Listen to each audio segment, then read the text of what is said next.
What's up mga Lods? This is Master Renz and welcome back to my channel. So sa video ito, manonood tayo kay Goosebumps Top 5 ng pamagat ay Misteryo ng Isang Pamilya sa Amerika nakita dahil sa lumang kamera. So, ano kaya ito? Mukhang nakakatakot to ah. Panoorin natin to and make sure magsusubscribe pala kayo dito kay Goosebumps Top 5. So without further ado, let's go sa go! Ang mga videong inyong Let's go, Goosebumps matutunghayan Top ay para 5. lamang sa mga taong matatagang loob dahil maaari itong magdulot ng disturbance sa inyong mahimbing na pagtulog.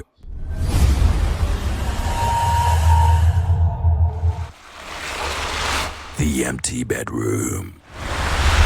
Isa na namang video ni Isaac ang nag-viral kamakailan lang. Matatandaan na na-feature na natin ang nakakatakot na karanasan niya sa kanyang trabaho at kung ano ang nagpaparamdam sa kanya dun ay tila sinundan na din siya sa kanyang tahanan. Isang gabi, nakarinig siya ng ingay sa bakanting kwarto niya. Kaya bago siya maligo ay nag-iwan siya ng camera na nakaharap dito. At eto ang nangyari. Just to show you, there's nobody in here. Yeah. Just, I'm home alone because, I live alone. Would make a reason, would be sensible why I would live alone. What I'm gonna do is I'm going to set my camera up right there and I'm gonna go hop in the shower. All right. See you guys after my shower. Dapat ni kuya mo.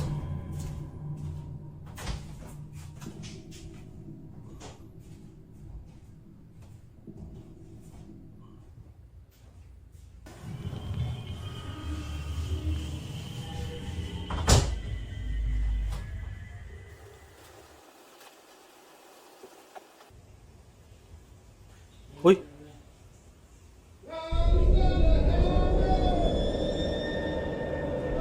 Bumukas mag-isa yung ilaw ah.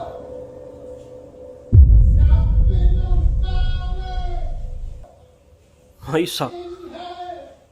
Kumakanta. May talent si kuya mo. Pwede sa Pilipinas Got Talent. Ay,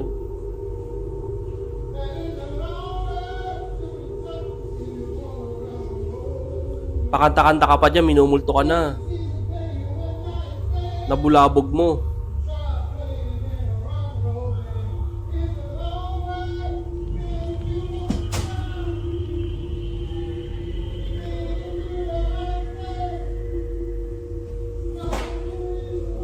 Ay, naku po. Ay.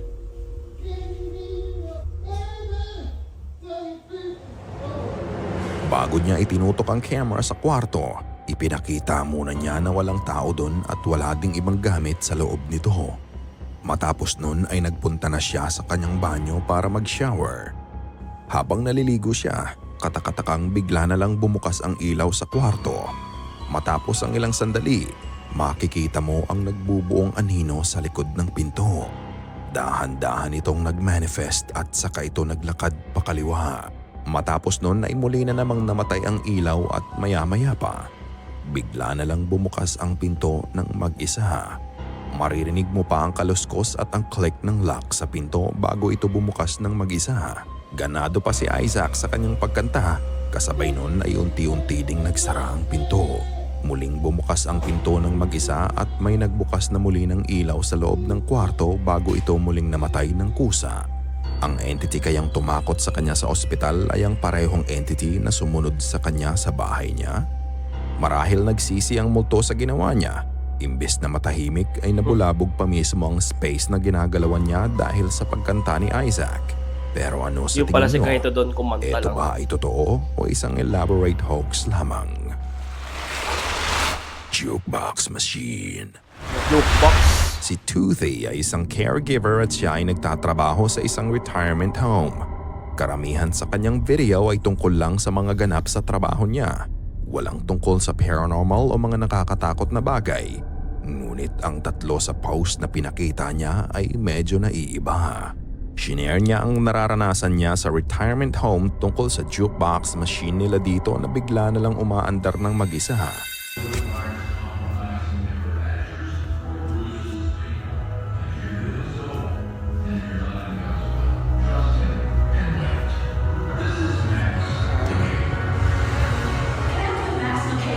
Oh, I know where that's at.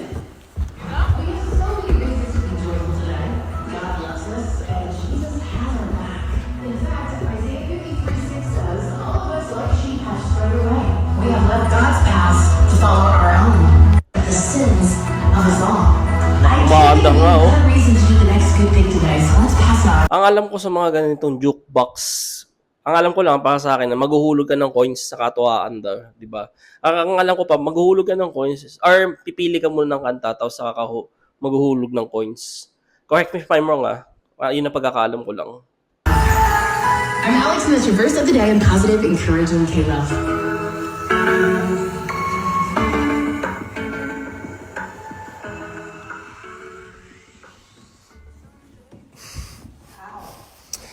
We work with a lot of dead people.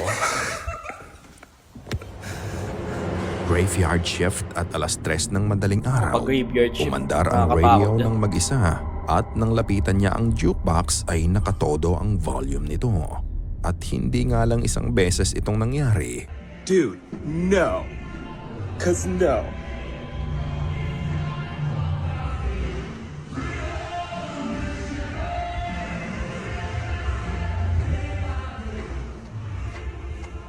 Dude, no. Umayaw na siya.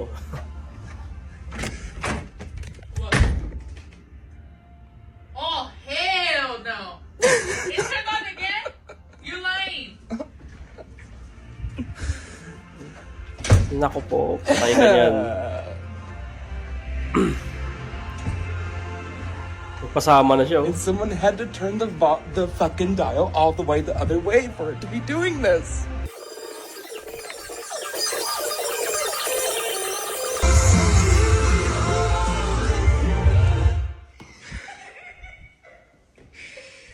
What the fuck? So I don't know what's going on. Ang sabi niya marami silang mga nagiging alagang matatanda na doon na din pumapanaw. Kaya maaaring sa retirement na din nananatili ang kanilang kaluluwa. Ngunit sa huling video niya, muli siyang may naramdaman sa fitness center ng retirement house. Kaya kinuha niya ang kanyang camera para mag-record. Pakinggang mabuti.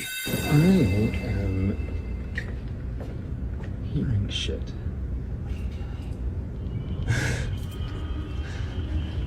And it sounds like me. Oh my god, this place. I don't think it's Caleb.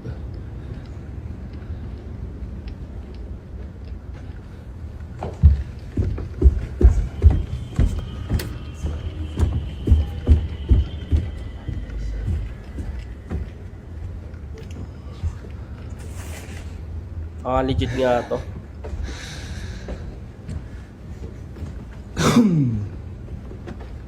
Bayan yung mga matatandang pumanaw na dyan. Sa simula ng video, maririnig mo ang isang boses ng babae na sinabing, "What are you doing?"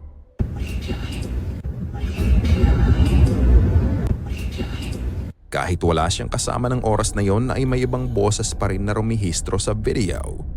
Bukod doon, matapos niyang makapanik sa hagdan, isa na namang boses ang maririnig na sinabing, "She is coming."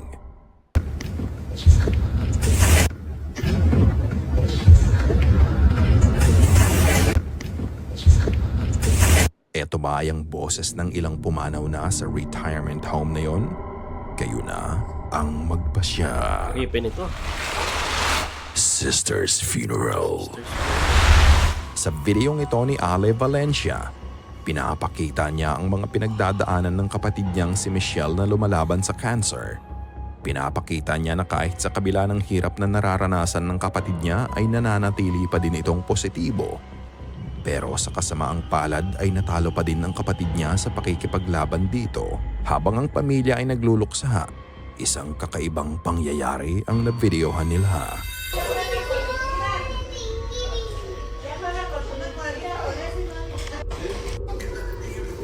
Oh,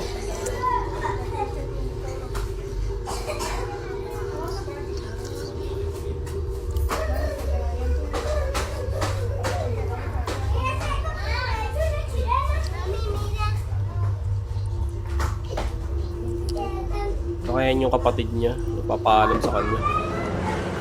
Bigla na lang gumalaw ang puting lobo ng mag-isa.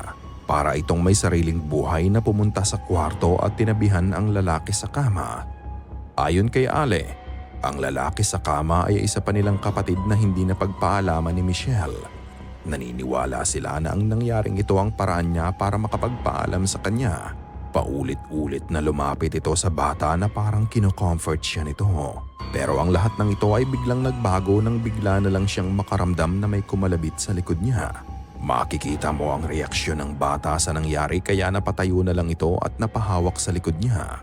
Maaari kayang ibang entity ito disguising as their sister at inuutos sila nito para mapalapit sa pamilya nila? Matapos naman nga daw mailibing ng kapatid nila ay natigil na din ang pagpaparamdam sa kanila. Ikaw ka Goosebumps. Naalala ko nung sa lolo ko noon, nung pumanaw siya. Nung huling buhol niya, doon sa kwarto kasi niya, mayroon siya sariling kwarto eh. Doon kami nakatambay. Pakiramdam ko noon, ang bigat-bigat nung pakiramdam ko doon. Hindi ko alam baka dahil marami kami nandun. Tapos may nakausap ako doon sa isa sa mga nakibuhol. Sabi, nakita doon niya, yung lolo ko nakatayo doon sa may, harapan nung pintuan nung tinutulugan niya. Naniniwala ka ba sa patay na bumabalik? Security duty.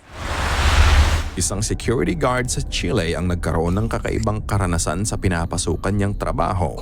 Siya ay ang nakadestino dito tuwing gabi at siya ang namamahala sa seguridad ng compound.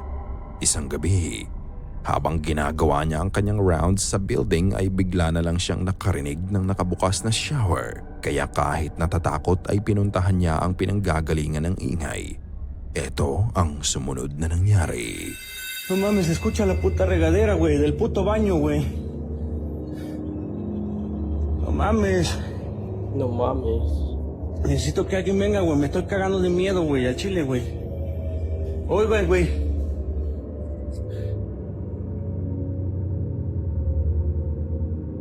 No mames, güey, no prende la puta luz, güey. Sa may ilaw. No mames, Cuchi, güey. No seas ojete, güey. No mames. Ano yun? Pagpunta niya sa restroom, May nakita marinig siya. mo ang ingay ng nakabukas na shower. Malas lang niya na sira pa ang ilaw nang buksan niya Naku to. po. Pagpasok niya dito, Mahalas naman yun. pagharap niya sa shower area, isang puting mukha ang nakasilip sa Oh. kanya. Parang hinihintay siya nito na makita siya bago ito mawala. Bahagya mo lang makikita ang mukha pero hindi talaga maikakailang may tao umulto doon. Mabilis din itong nawala na parang sa isang kurap lang naglaho Okay, na to. makapatakbo ko Kung niyan. hindi nga ito nakunan sa camera ay mahirap paniwalaan ang claim niya about sa nakita niya. Matapos ng engkwentro niya dito ay napatakbo na lang din siya sa takot. The camera. Camera. Ibinahagi ng poster ang natuklasan niyang laman ng camera na nabili niya sa isang dark web. Nang matanggap niya to ay makikita mo na meron itong red stains na parang ang natuyong dugo. Without really thinking much about the history of the camera, nilinis na lang niya ito para magamit na lang din niya. For some reason, Hindi siya kapag nag-complain. gagamitin niya ang camerang to Hindi sa siya aso nagduda. niya, nagiging balisa ang aso at tinatahulan nito ang new gadget niya. Tuco, ven. Ven, mira. Tuco. Una foto, Tuco. No. Mira. Tuloy-tuloy ang pagtahol ng aso as if it can sense something wrong. Siguro ay kung nakakapagsalita lang ang aso ay wawarningan niya ang amo niya tungkol dito. Basta tuwing lalapit o makikita ng aso niya ang camera, nagpapakita ito ng kakaibang pagkilos. Isang beses, Baka may something naisipan dyan. niyang tignan ang laman ng camera. Nagbabaka sakali siya na baka may laman pang files ang memory nito at hindi nga siya nagkamali sa akala niya.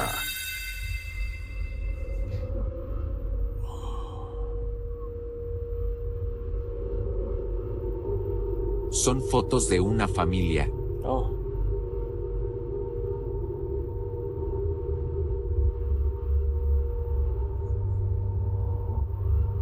Oh. Parang mga Pilipino Parece yun. que Ay, viven en Estados Unidos. parang mga Pilipino. Todo se ve muy normal. Everything looks normal daw.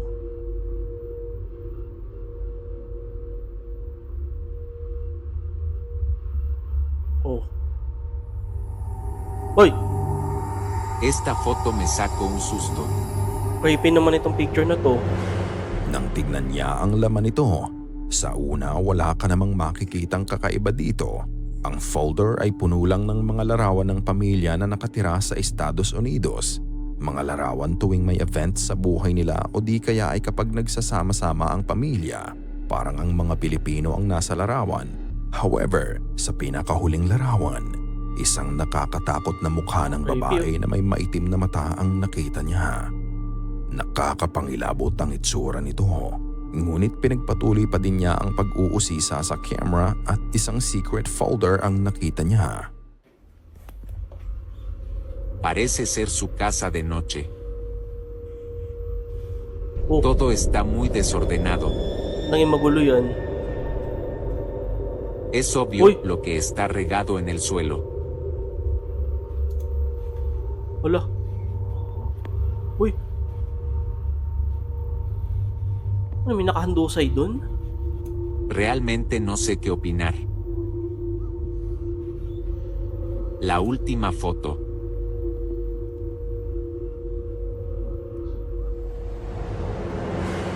Nang Takot buksan niya naman ang to. secret folder, makikita mo ang larawan ng bahay. Madilim dito at walang kailaw-ilaw sa loob nito. Ito ay ang parehong bahay na nakita niya sa unang folder pero sa pagkakataong ito, gulo-gulo na at sira-sira na ang mga gamit sa loob. Makikita mo pa ang isang larawan na puro dugo ang carpet nito at ang nakakapangilabot sa lahat ay ang nakitang katawan ng isang babae na nakahandusay sa sahig at duguan din. Hindi alam ng poster Creepy. kung ano ang nakita niya pero parang nga daw itong crime scene. Pamilyang may nakaalita na cartel kaya pinatahimik sila nito. Maari kaya na ang nakitang babae sa huling larawan ay ang biktima. Kung ganoon, ito ba ay kaluluwa na lang kaya iba ang itsura nito? Sa ngayon ay walang kasagutan dito at ang mga larawang ito ay mananatili munang misteryo. Mabibigyan lang tayo ng sagot kung ito turn over niya ang camera sa otoridad at kung may Oo nga, tama. Dapat i-turn over niya yan sa police or sa otoridad. Kasi ngayon, kung nag-post siya dyan sa social media, baka siyang hanapin nung hanapin nung may kinalaman dyan sa area yan, sa scene na yan. imbestigahan ang kaso. Pero katulad ng dati mga ka-goosebumps, ikaw na ang magpasya. Ikaw na ang bahalang humusga. Sana ay Grabe yung last part, nakakatakot. Nakakahipi nun, no? Mas mukha pa mga Pilipino. Ang hirap ng ganun. Nakakaawa sila yung nangyari. Noong una iniisip ko baka dahil lang din doon sa yung picture ng babaeng nakakatakot. Baka dahil lang sa kalumaan. Pero imposible kasi ibang picture. Hindi naman ganun. Okay lang. Doon lang nagka-problema. So, ayun. Kawawa. Nakakatakot na nakakaawa yung last part. So, yun. Subscribe kayo dito kay Goosebumps Top 5. Yan. So, thank you so much. See you in my next video. And mag-iingat po kayo palagi.